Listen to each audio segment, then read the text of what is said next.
ಇಡೀ ವಿಶ್ವದಲ್ಲೇ ಎರಡನೇ ಅತಿ ದೊಡ್ಡ ಜಾನಪದ ಮಹಾಕಾವ್ಯ ಮಲೆ ಮಹದೇಶ್ವರ ಜಾನಪದ ಕಾವ್ಯವಾಗಿದೆ. ಇದು ನಮ್ಮ ಜಿಲ್ಲೆಯಲ್ಲಿದೆ ಎಂಬುದೇ ನಮ್ಮ ಹೆಮ್ಮೆಯಾಗಿದೆ. ಇಂತಹ ಉತ್ಕೃಷ್ಟ ಜಾನಪದವನ್ನು ಹೊಂದಿರುವಂತಹ ಇಂತಹ ಜಾನಪದ ಕಲೆಗಳನ್ನು ಉಳಿಸಿಕೊಳ್ಳುವಲ್ಲಿ ಯುವಕರು ಇದನ್ನು ಕಲಿತು ಮುಂದಿನ ಪೀಳಿಗೆಗೆ ಜೋಪಾನ ಮಾಡುವ ಕೆಲಸವನ್ನು ಮಾಡಬೇಕು ಎಂದು ಪ್ರತಿಧ್ವನಿ ಸಾಂಸ್ಕೃತಿಕ ಕಲಾವೇದಿಕೆ ಅಧ್ಯಕ್ಷ ಕಲಾವಿದ ಜೈಗುರು ಕರೆ ನೀಡಿದರು.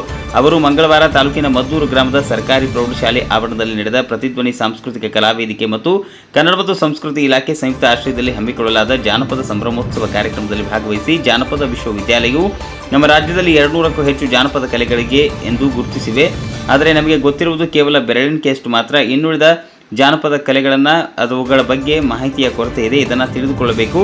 ನಶಿಸುತ್ತಿರುವ ಕಲೆಯಾಗಿದೆ. ಪಾಶ್ಚಾತ್ಯ ಸಂಸ್ಕೃತಿ ನಮಗೆ ಹೆಚ್ಚು ಪ್ರಿಯವಾಗುತ್ತಿದೆ. ಇಂದಿನ ಸಂಸ್ಕೃತಿ ದಿನಮಾನಗಳಲ್ಲಿ ಈ ಕಲೆಯನ್ನು ಉಳಿಸುವ ಕೆಲಸ ನಮ್ಮ ಮೇಲಿದೆ. ಹಾಗಾಗಿ ಇದನ್ನು ಅಭ್ಯಸಿಸಬೇಕು. BM ಶ್ರೀ ಹೇಳಿರುವಂತೆ ಜನವಾಣಿ ಬೇರು, ಕವಿವಾಣಿ ಹೂವು ಎಂಬ ಜಾನಪದಕ್ಕೆ ಸಂಬಂಧಿಸಿದ್ದು ಇಂದಿನ ಎಲ್ಲ ಕಲೆಗಳು ಜನಪದವೇ ಬೇರಾಗಿದೆ. ನಮ್ಮ ಪ್ರತಿಧ್ವನಿ ಸಾಂಸ್ಕೃತಿಕ ಕಲಾವೇದಿಕೆಯು ಕಳೆದ 9 ವರ್ಷಗಳಿಂದಲೂ ಇಂತಹ ಕಲೆಗಳನ್ನು ಪ್ರಚಾರಪಡಿಸುವ, ಕಲಿಸುವ ಸಾಮಾಜಿಕ ಕಾರ್ಯಕ್ರಮಗಳನ್ನು ಆಯೋಜಿಸುವ ಮೂಲಕ ಮಾಡುತ್ತಿದೆ ಎಂದು ಮಾಹಿತಿ ನೀಡಿದರು. ಈ ಕಾರ್ಯಕ್ರಮದಲ್ಲಿ ಕಸಾಪ ತಾಲೂಕು ಅಧ್ಯಕ್ಷ ಯರಿಯೂರು ನಾಗೇಂದ್ರ, ಪಟ್ಟಣ ಪಂಚಾಯತ್ ಮಾಜಿ ಸದಸ್ಯ ಜೆ ಶ್ರೀನಿವಾಸ, ಮುಖ್ಯ ಶಿಕ್ಷಕಿ ಚಂದ್ರಮ್ಮ, SDMC ಅಧ್ಯಕ್ಷ ನಾಗರಾಜು, ನಿವೃತ್ತ ಸಬ್ ರಿಜಿಸ್ಟ್ರಾರ್ ರುದ್ರಯ್ಯ, ಚಿತ್ರನಟ P ಸುಂದರ್ ಮಾತನಾಡಿದರು. ಕಲಾವಿದ ಸಂಘದ ಅಧ್ಯಕ್ಷ ಚಕ್ರವರ್ತಿ ಮರಿಸ್ವಾಮಿ, TAPMSನ ಪುಟ್ಟರಾಜು, ಕಲಾವಿದರಾದ ಮಂಜುನಾಥ್, ಬಸಯ್ಯ, ದ್ರಾಕ್ಷಾಯಣಿ, ನಂಜುಂಡಸ್ವಾಮಿ, ಮಹದೇವಮ್ಮ, ನಾಗಬಸಯ್ಯ, ರಾಜ್ಬುದ್ದಿ, ಶಿವಾಲಂಕಾರ, ಶೇಷಾದ್ರಿ ಸೇರಿದಂತೆ ಅನೇಕರು ಉಪಸ್ಥಿತರಿದ್ದರು. ವರದಿ S Puttaswamy, Honnur, Prajapower TV news, Yelandur.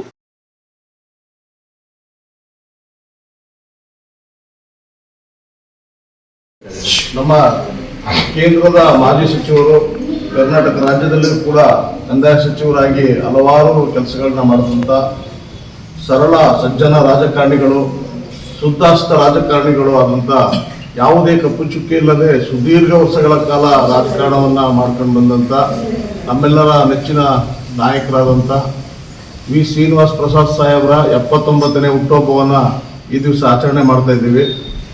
ಬಹಳ ಅರ್ಥಗರ್ಭಿತವಾಗಿ ಆಚರಣೆ ಮಾಡಬೇಕು ಅಂತೇಳಿ ಪಾರ್ವತಿ ಬಾಲ ಸೇವಾಶ್ರಮದ ಮಕ್ಕಳ ಜೊತೆಯಲ್ಲಿ ಇವತ್ತು ಅವರ ಹುಟ್ಟುಹಬ್ಬವನ್ನು ಸರಳವಾಗಿ ಆಚರಣೆಯನ್ನು ಮಾಡ್ತಾ ಇದ್ದೇವೆ. ಜೊತೆಗೆ ಅವರು ಕೇಂದ್ರ ಮತ್ತು ರಾಜ್ಯ ಸರ್ಕಾರದಲ್ಲಿ ಮಂತ್ರಿಗಳಿದ್ದಂಥ ಸಂದರ್ಭದಲ್ಲಿ ಚಾಮರಾಜನಗರ ಮತ್ತು ಮೈಸೂರು ಜಿಲ್ಲೆಯ ಅಭಿವೃದ್ಧಿಗೆ ಅನೇಕ ಕಾರ್ಯಕ್ರಮಗಳನ್ನು ಮಾಡಿ ಅನೇಕ ಯೋಜನೆಗಳನ್ನು ತಂದು 2 ಜಿಲ್ಲೆಯ ಅಭಿವೃದ್ಧಿಗೆ ಕಾರಣೀಭೂತರಾಗಿದ್ದಾರೆ. ಜೊತೆಗೆ ಹಲವಾರು ನಾಯಕರುಗಳನ್ನ ಸೃಷ್ಟಿ ಮಾಡಿ ಬೆಳೆಸಿದಂಥ ಕೀರ್ತಿ ಮೈಸೂರು ಮತ್ತು ಚಾಮರಾಜನಗರ ಜಿಲ್ಲೆಯಲ್ಲಿ ಶ್ರೀನಿವಾಸ ಪ್ರಸಾದ್ ಅವರಿಗೆ ಸಲ್ಲುತ್ತದೆ. ಹಾಗಾಗಿ ಅವರ ಸವಿ ನೆನಪಿನಲ್ಲಿ ಇವತ್ತು ಅವರ 79ನೇ ಹುಟ್ಟುಹಬ್ಬವನ್ನು ಈ ದಿವಸ ಈ ಒಂದು ಬಾಲ ಸೇವಾಶ್ರಮದಲ್ಲಿ ಮಕ್ಕಳ ಜೊತೆಯಲ್ಲಿ ಸರಳವಾಗಿ ಆಚರಣೆಯನ್ನು ಮಾಡ್ತಾ ಇದ್ದೀವಿ.